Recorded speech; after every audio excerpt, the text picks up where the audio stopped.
Há um tempo atrás, na verdade há 2 anos atrás, eu fui participar de um acampamento, falar num treinamento de uma equipe para um acampamento, e eu fiquei hospedado num chalé junto com outro amigo pastor, um grande amigo chamado Neto Damião, e nesses dias que nós passamos juntos, ele tinha chegado há pouco tempo do Líbano, tinha ido com a equipe da sua comunidade até o Líbano conhecer alguns projetos e principalmente conhecer um projeto de missão que trabalhava na divisa com a Síria. Esse projeto tinha como finalidade resgatar pessoas, refugiados, e encaminhar esses refugiados para outros países, através de parcerias, de ONGs e também através da igreja. E nós estávamos numa madrugada conversando e ele estava me contando detalhes dessa viagem, como foi marcante para ele ter ido até essa divisa, resgatar e ver aqueles líderes naquele ministério, resgatando essas pessoas, encaminhando essas pessoas, e o que mais marcou, segundo o seu relato, foi o fato de que existiam ali líderes e pastores que essas entidades gostariam que eles saíssem da Síria. Eles iam até lá dizendo o seguinte: nós vamos tirar você daqui. Eles diziam: não, nós não vamos sair.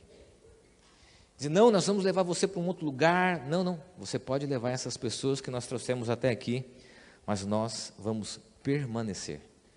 E ele voltou com essa palavra no coração, dizendo assim: Caio, eu não entendi, e confesso que vim assim com a minha mente martelando com essa expressão permanecer, mesmo num lugar como aquele. Nessa conversa na madrugada, meu coração foi tomado, eu disse: cara, eu quero pregar um dia sobre isso.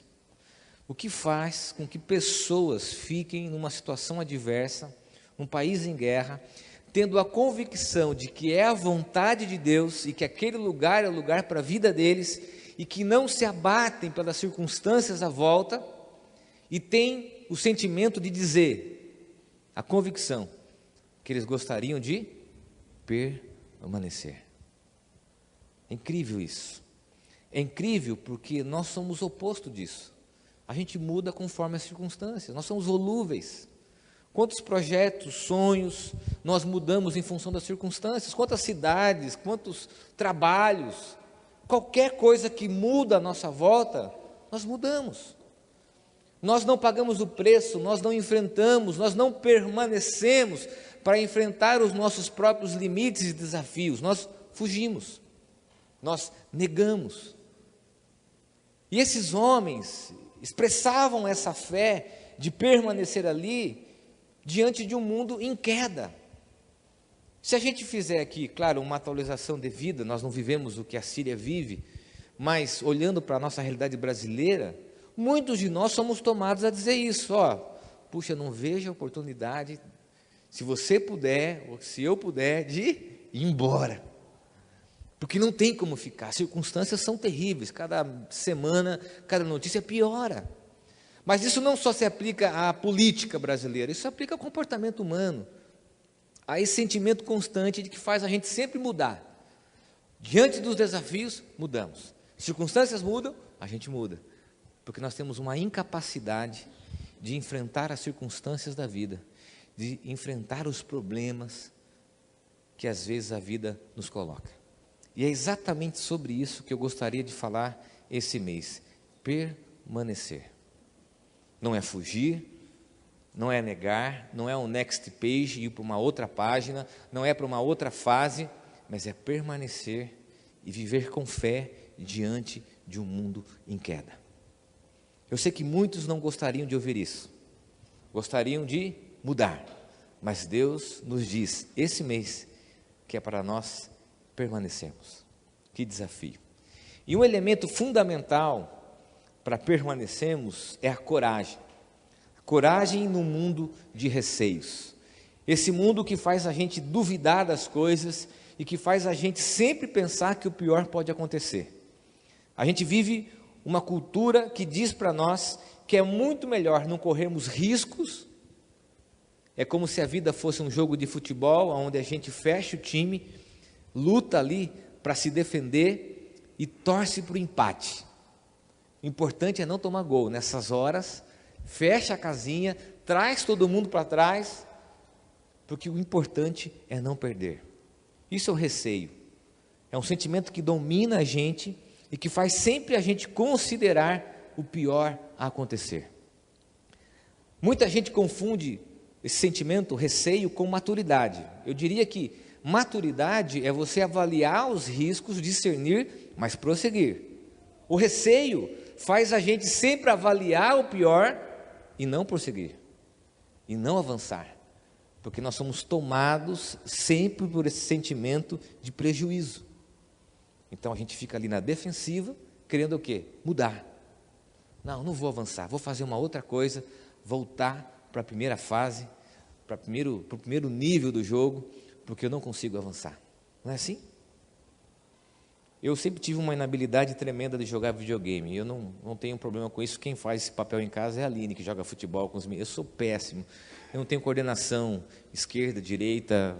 Os meus filhos começam a jogar comigo, eu falo, pai, valeu, obrigado, a gente entende, mas, tal, né?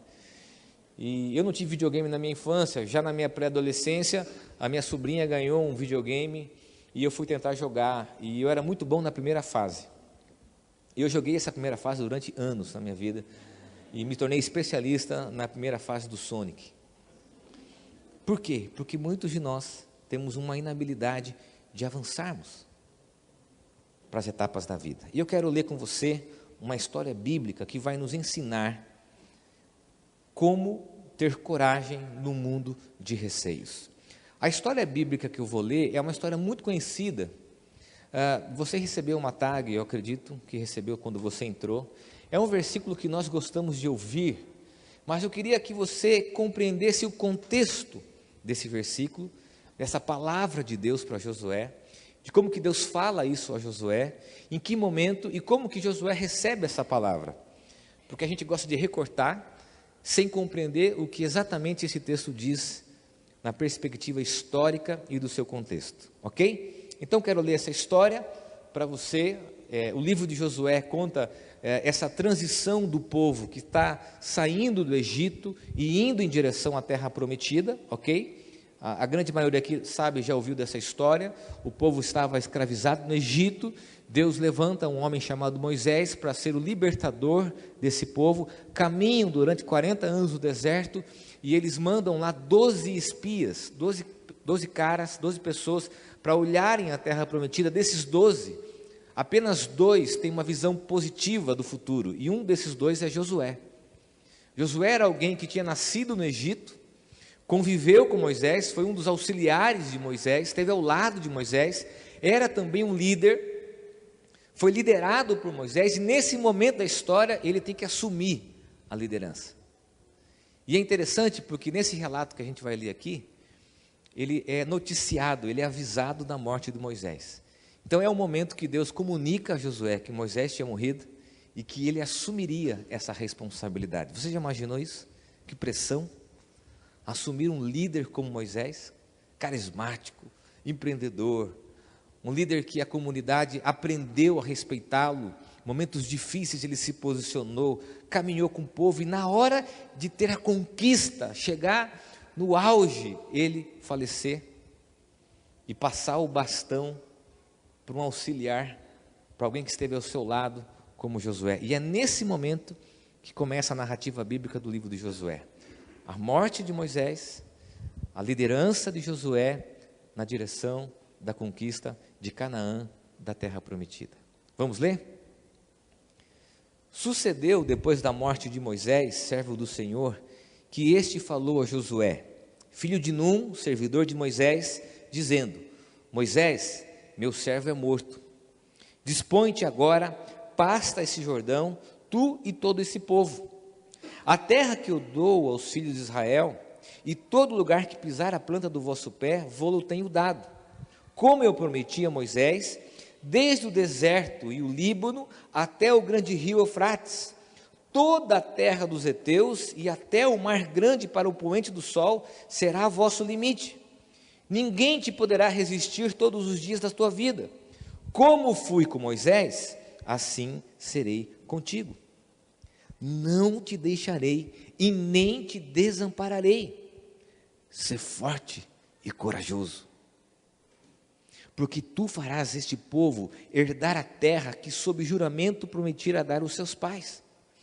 Tão somente ser forte e muito corajoso, para teres o cuidado de fazer segundo toda a lei que o meu servo Moisés te ordenou. Dela não te desvies, nem para a direita e nem para a esquerda, para que sejas bem-sucedido por onde quer que andares. Não cesses de falar desse livro da lei, antes medita nele dia e noite, para que tenhas cuidado de fazer segundo tudo o quanto nele está escrito. Então farás prosperar o teu caminho e serás bem-sucedido. Não te espantes, porque o Senhor, teu Deus, é contigo por onde quer que andares. Eu esqueci aqui a expressão do versículo 9. Não te mandei eu, ser forte e corajoso, não temas, nem te espantes, porque o Senhor, o teu Deus, é contigo por onde quer que andares. Quando a gente olha para esse texto, para essa história bíblica, nós podemos considerar alguns aspectos. O primeiro é que o texto nos leva a compreender a nossa responsabilidade e também disposição. A narrativa bíblica começa com uma má notícia: Moisés é morto. Diante desse fato, há um chamado de Deus dizendo: dispõe-te. Em algumas traduções, esforça-te, tem bom ânimo. Como se Deus desse uma má notícia e logo em seguida uma palavra de reforço, de ânimo a Josué. E quando a gente olha a história, é importante a gente se colocar no lugar de Josué, de ouvir essa mensagem de alguém que Josué respeitava, de alguém que Josué tinha como um líder, e de repente imaginar a bucha que ele iria assumir, porque o povo de Israel, complicado, liderar o povo, não era só o ponto de vista do privilégio da liderança, mas da responsabilidade, do peso, do fardo. Josué diz assim: puxa, Moisés morreu e agora? Nem deu tempo para ele pensar, e agora Deus já falou o seguinte: ó, esforça-te, tem bom ânimo, se dispõe, porque é você. Mas, Senhor, não vai ter nenhum processo seletivo, sou eu direto. E ele se vê diante de uma notícia trágica e já de uma repreensão de esforço e de disposição. O que essa história nos ensina? Essa história nos ensina que antes dessa palavra bonita que nós recebemos, é importante nós eliminarmos todas as nossas irresponsabilidades. Se a gente olhar para essa notícia, Moisés é morto, é porque muitos de nós responsabilizamos os outros daquilo que é nosso. É assim. Puxa, Moisés morreu, e agora? Meu pai, minha mãe, acabou isso. Há uma facilidade no nosso coração de responsabilizarmos os outros, projetarmos essa responsabilidade nos outros e não assumirmos a nossa. A notícia de que Moisés era morto levava Josué naquele momento a uma tomada de decisão, sem escolha. O que nós temos normalmente é que talvez a gente entraria em desespero, porque nós temos a facilidade de transferirmos e terceirizarmos a nossa responsabilidade para outras pessoas. Não tinha mais ninguém para fazer por Josué, era ele. Não tem mais ninguém para fazer por você, a responsabilidade é sua. Não tem mais ninguém a não ser você, como responsabilidade e consciência pela sua vida. É muito difícil reforçar isso para as pessoas na cultura atual, onde nós temos adultos infantis. Adultos que não têm consciência das suas responsabilidades, que terceirizam para os pais, que terceirizam para as pessoas à sua volta, adultos que terceirizam a educação dos filhos e não assumem suas responsabilidades. Eu sempre falo em encontro de jovens e adolescentes, já disse aqui essa ilustração, gosto de reforçar, porque ela é uma didática para a gente compreender esse conflito de gerações. Tem uma galera nova aqui que vai entender isso. Os mais antigos também. Quando eu era pré-adolescente ou adolescente, eu morava numa casa que tinha um quintal grande. Então, quando a gente queria dinheiro, meu pai dizia o seguinte: vocês querem dinheiro, então vocês limpam o quintal. Vocês vão carpir o quintal, limpar o quintal, tudo bonitinho, deixar o quintal um brinco. Quando eu chegar, eu vou ver se eu vou dar ou não o dinheiro para vocês. Então, o que a gente fazia? Eu e meu irmão, pegava lá a enxada, carpia, limpava, rastelava. Poucos vão entender o que é isso, o que é rastelar. Procura no Google o que é um rastelo, ok? rastelávamos as folhas, limpávamos, ensacávamos, deixavam tudo separado. Meu pai chegava, levantava as pedras, olhava, ok, vocês merecem mais ou menos R$10, na época era cruzado, cruzeiro, não lembro muito bem como que era aquela época, a moeda. Meu pai nos dava R$10, a gente ficava feliz, porque primeiro vinha o esforço e depois vinha o prazer. Primeiro vinha o esforço e depois a recompensa. Hoje, com os meus filhos, funciona o seguinte: filho, joga o lixo, me dá os R$10 primeiro. Primeiro vem o prazer, a recompensa e depois o esforço. É uma cultura onde nós só queremos as coisas boas. O que as pessoas queriam no lugar de Josué? Chegar na terra prometida, dizer, Deus, o problema é do Senhor. O Senhor nos prometeu. Eu quero só ser alguém compondo. Escolhe outra pessoa. Não, Moisés é morto. A responsabilidade é sua. A responsabilidade não é da outra pessoa. E nós temos hoje um grave problema de pessoas que não têm consciência das suas próprias responsabilidades. Quando o texto diz, dispõe-te, esforça-te, há uma prerrogativa aqui da dedicação, do esforço físico, inclusive, de que as coisas aconteçam. Agora, nós não queremos isso, nós queremos o quê? Ser contaminados por um sentimento de receio, achar culpados, nos vitimizarmos. Aliás, a gente é uma geração vitimizada, a geração mimimi, não é verdade? Tudo acontece contra a gente, tudo é contrário àquilo que a gente quer. Por quê? Porque nós queremos o prazer, ninguém quer o esforço, ninguém quer se dedicar. O esforço é mal visto, o esforço é o preço do prazer. As pessoas não entendem isso, e talvez aqui alguns adolescentes jovens estão tentando captar essa mensagem, dizer o seguinte: diante das lutas da vida e daquilo que você tem como sonho, como objetivo, é necessário, em primeiro lugar, o quê? Responsabilidade e esforço. Eu disse algo hoje de manhã, e vou falar isso aqui com muito cuidado, não fique chateado comigo, por favor. Tenho lido alguns sociólogos, algumas pessoas que analisam e estudam o comportamento humano e o comportamento atual. Depois da década de 80, começou a acontecer um fenômeno, que é o consumo de entretenimento e de materiais infantis além dos 18 anos. Antes da década de 80, era o seguinte: o cara completava 18 anos, ele não assistia mais desenho, ele não comprava mais brinquedo, porque ele era um adulto. Terminava ali na adolescência a sua infância. Disse hoje de manhã que meu pai gostava de um seriado chamado Vigilante Rodoviário. Eu nunca vi meu pai sair para comprar uma camiseta do Vigilante Rodoviário, ou um souvenir, encontro do Vigilante Rodoviário. Nunca vi. Porque para essa geração, a infância e o entretenimento infantil terminou com 18 anos. A partir da década de 80, não. Eu, com quase 40, assisto Star Wars com os meus filhos. Compro camiseta do Star Wars. Compro bonequinhos do Comandos em Ação. O que isso significa? Que muita gente, a partir da década de 80, parou de crescer. Não enfrenta a vida adulta e se tornaram infantis, meninos e meninas. Aliás, e aqui eu quero ser um pouco duro, na cultura atual, os homens são mais infantis. Eu vejo poucas mulheres colecionando papéis de carta da Hello Kitty. E vejo muitos homens colecionando bonequinhos de filmes de cinema e jogando videogame até tarde. É isso, cara. Desculpe, mas eu tinha que falar. Porque nós fugimos do esforço e da responsabilidade. E quando os problemas acontecem, como as lutas vêm, nós não temos habilidade, a gente sofre mais. Há uma frase do Ricardo Gondim que diz o seguinte: creio que a verdadeira fé não foge da lida, mas encara o drama de viver com coragem.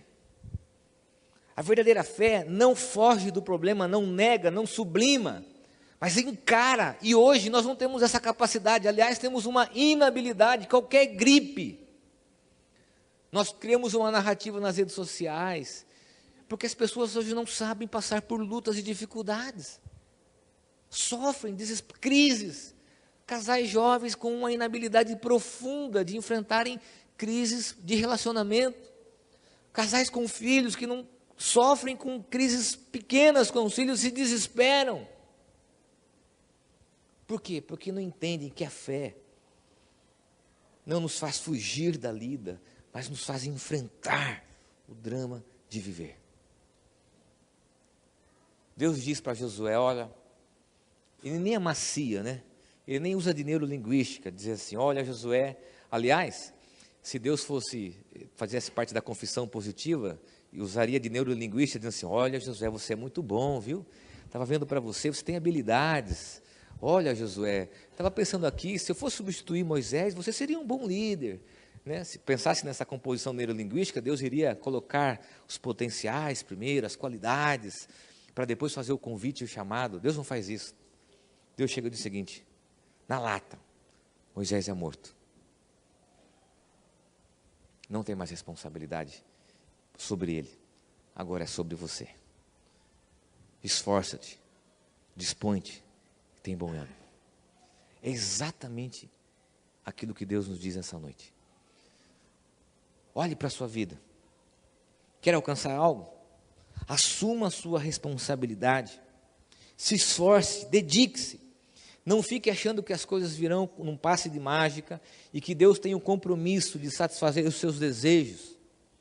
Porque há a parte que nos cabe. Deus considera o nosso esforço, dedicação e responsabilidade. Isso não anula a sua graça. Pelo contrário, é a resposta à graça. Porque nós vivemos numa geração que quer pular e Deus nos convida a enfrentar. Segunda consideração do texto, dessa história, é que nós devemos considerar a promessa da companhia de Deus. Isso eu acho fantástico. Deus ele é duro com Josué, ele faz o chamado a Josué, mas logo em seguida, ele estende a promessa que era para a vida de Moisés a Josué. Nós devemos considerar que a promessa é a companhia de Deus sobre nós. Ele diz, olha, tudo o que aconteceu com Moisés, tudo o que eu prometi a ele, essa terra, os lugares, também prometo a você. E no final dessa promessa ele diz o seguinte, assim serei contigo, não te deixarei e nem te desampararei.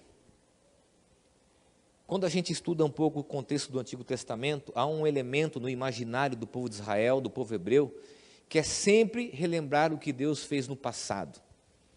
Uma das formas de enfrentar o futuro, na compreensão do povo hebreu, do povo judeu, é olhar para o passado e ver que Deus nunca nos deixou.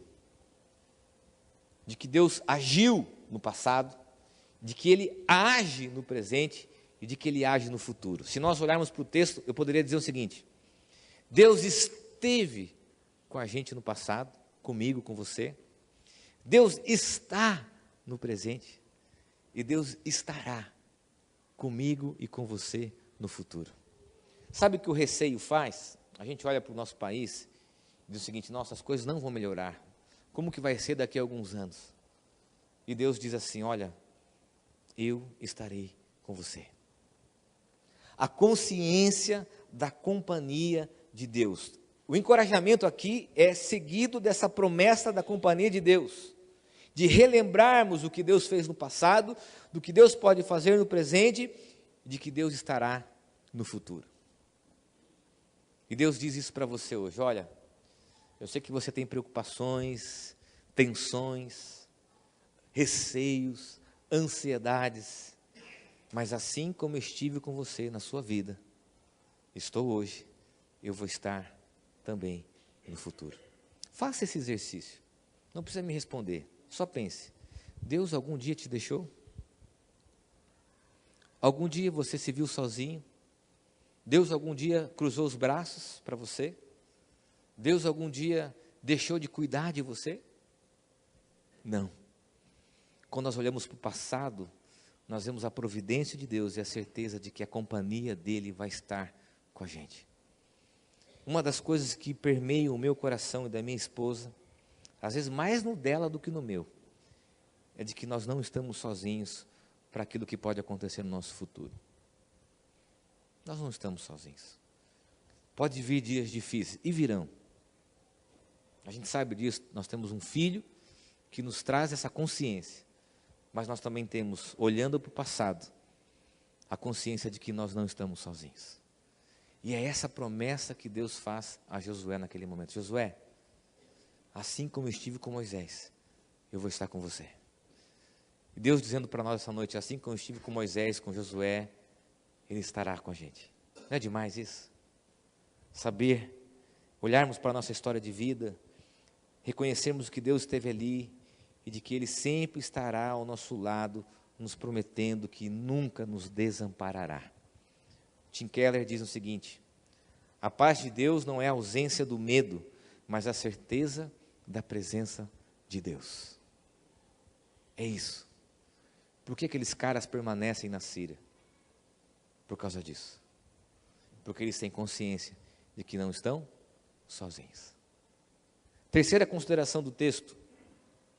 Eu queria que você prestasse muito bem atenção no que eu vou dizer agora.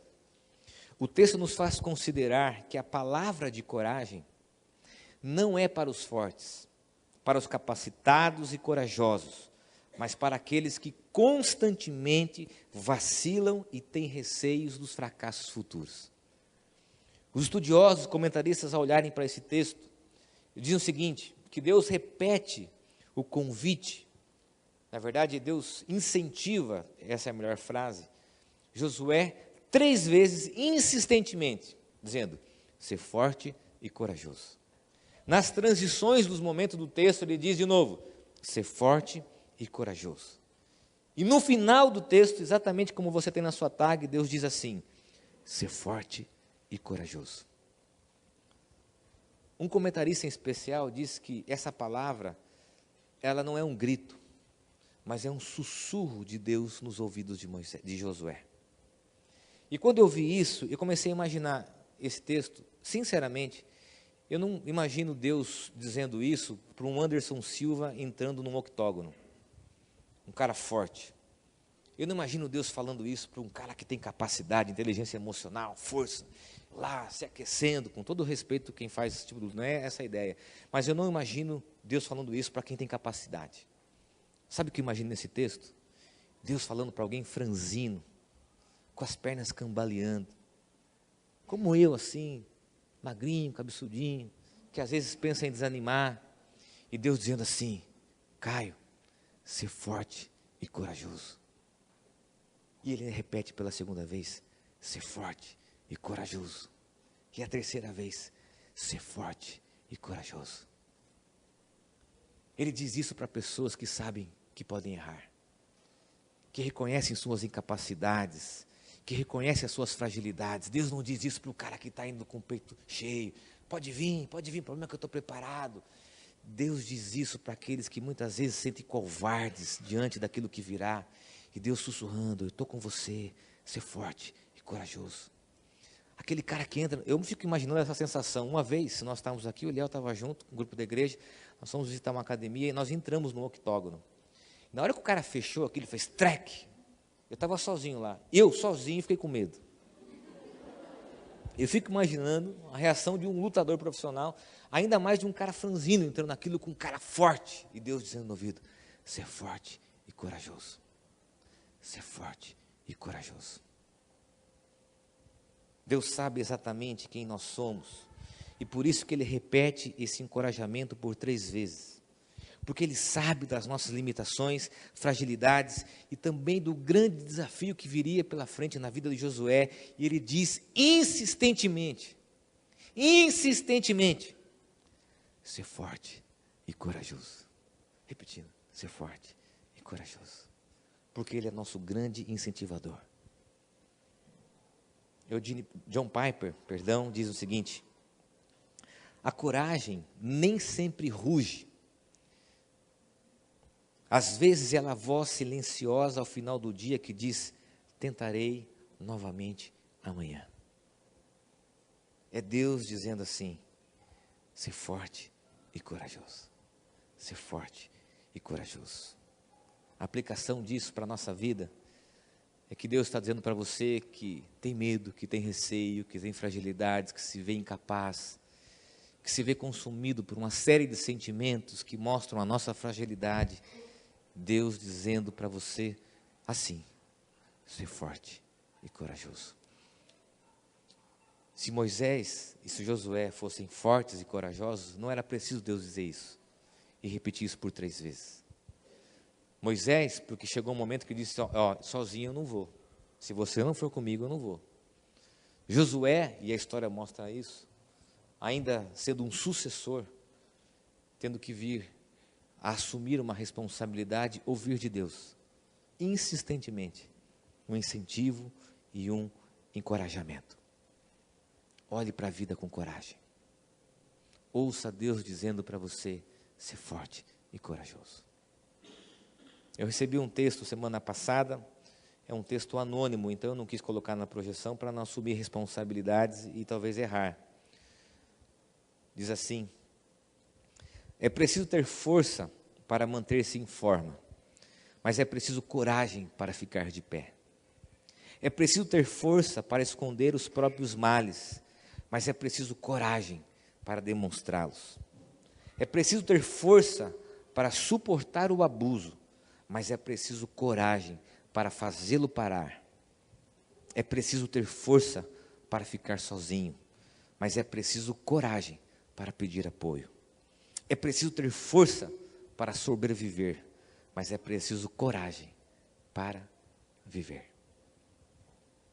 Quando nós estávamos saindo do hospital do Beneficência Portuguesa, em 2008, a Aline tinha feito alguns exames para a gente descobrir qual era o problema do Enzo. E nós estávamos com um pacote cheio de exames indo para o nosso médico, para saber de fato qual era a síndrome, qual era a patologia, o diagnóstico e o tratamento da vida do nosso filho. E nós estávamos em prantos. Nós choramos assim dias, madrugadas inteiras. A gente chegava a parar o carro no estacionamento do Extra, da Unimed, paramos na estrada para chorar. Nós pegamos aqueles exames, quando nós descemos no elevador, entramos no saguão daquele hospital. Não estou dizendo isso para me enaltecer, mas estou dizendo isso para ver como a gente precisa olhar para a vida como coragem. Nós nos olhamos, eu, Aline, meu sogro, minha sogra, e eu disse, e essa palavra é uma palavra compartilhada, porque era o sentimento deles também, disse: o choro acaba aqui. Agora começa a luta e a coragem para enfrentar os problemas que virão. E foi exatamente isso. Coragem para enfrentar a vida e os problemas que virão. Nós somos fortes? Não. Somos corajosos? Não. Mas Deus, insistentemente, mesmo que às vezes nós pensamos em desistir, Ele diz assim: ser forte e corajoso. Quarta consideração, e nós vamos terminar com essa última consideração do texto. O texto nos faz considerar que diante dos desafios da vida, a palavra de Deus e seus princípios são o nosso guia e orientação. Deus faz o chamado a Josué, Deus faz a promessa da companhia, mas Ele faz uma advertência: não se desvie da palavra. Quando Ele faz referência aqui, Ele faz alusão aos 10 mandamentos, que o povo se guiou diante dos 10 mandamentos. Nós fizemos uma leitura cristológica, a gente pode entender que essa palavra para nós se baseia nos princípios do reino. Primeiro, amar a Deus sobre todas as coisas, amar as pessoas como a si mesmo, mas eu colocaria dentro desses princípios alguns valores da vida de Cristo: justiça, amor, graça, respeito, paz, longanimidade, paciência. São princípios de Deus para a nossa vida e princípios bíblicos, como vários outros, que devem nortear a nossa vida. Eu quero dizer uma coisa para você: eu não sei o que vai acontecer no nosso país, mas eu vou continuar guiando a minha vida pelos princípios bíblicos. E alguns são para mim inegociáveis. Primeiro, a graça, de que eu não mereço o amor de Deus e que todas as pessoas são iguais diante de Deus. Segundo, justiça, que é um princípio bíblico. E terceiro, amar a Deus sobre todas as coisas e as pessoas como a mim mesmo. Esse é o principal desafio. Nada do que pode acontecer tira de nós a responsabilidade de vivermos esses princípios. Max Lucado diz o seguinte: eu não coloquei essa frase aqui para ser uma frase polêmica, mas pensando bem, ela tem um sentido interessante diante da cultura atual, para a gente refletir. Diz assim: a arma de sobrevivência recomendada por Jesus é a palavra de Deus. E aqui, essa arma, ela é tida como um escudo, como uma espada, que tem mais a ver com uma proteção do que com um ataque. Que tem mais a ver com aquilo que nos traz um resguardo diante da vida, do que propriamente uma arma que nos faz atacar os outros. E o que Deus nos convida através da vida de Josué é o quê?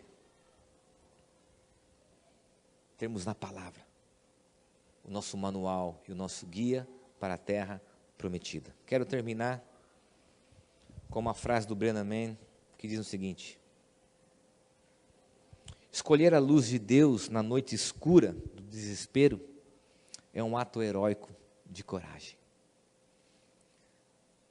A coragem é escolher a luz de Deus, que é Cristo. Eu quero terminar dizendo o seguinte: para Josué, a terra prometida era Canaã. Para nós, a terra prometida, a promessa é Cristo.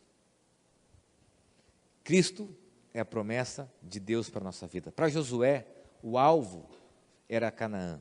Para nós, nosso alvo é Cristo. É tê-lo como modelo, como referência, como objetivo para nós.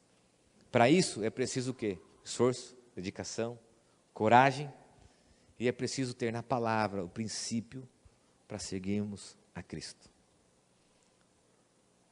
Qual é o desafio para nós?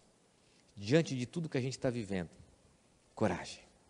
Eu quero convidar você a fechar os teus olhos e orar com você.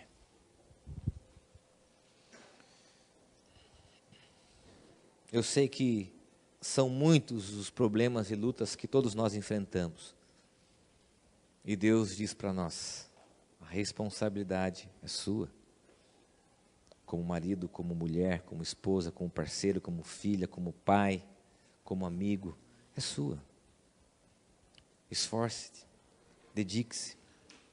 Deus também diz para nós assim: ser forte e corajoso, com a promessa que nós não estaríamos sozinhos, que Ele estaria conosco, que a sua presença nos faria companhia, e que o guia para a nossa vida era a sua palavra. E Deus termina enfatizando para que eu e você não temêssemos, porque Ele estaria conosco. Esse é o tema da mensagem da semana que vem: não temer no mundo de justificativas. E eu termino aqui, desafiando você a ter coragem.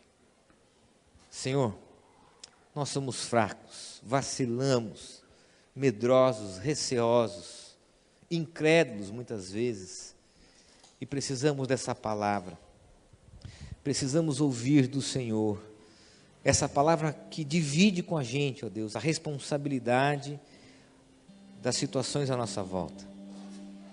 Ó Deus, coloca no nosso coração essa vontade, esse esforço para que algumas realidades da nossa vida mudem. Ó Deus, traz paz ao nosso entendimento de que a Tua presença estará com cada um de nós. Nós não estaremos sozinhos. E ó Deus, não desista de nós. Queremos ouvir a cada manhã, a cada momento, ser forte e corajoso. E desfrutarmos da Tua palavra, da Tua promessa sobre a nossa vida. Ó Deus, aqui tem pessoas que estão pensando em desistir. Pessoas, ó Deus, que estão pensando em mudar. Pessoas que já perderam esperanças no futuro, perspectivas, e que precisam desta palavra de coragem. Dessa palavra, da promessa da Tua companhia, apesar de nós mesmos. Ó Deus, visita cada um de nós. No nome de Jesus. Amém.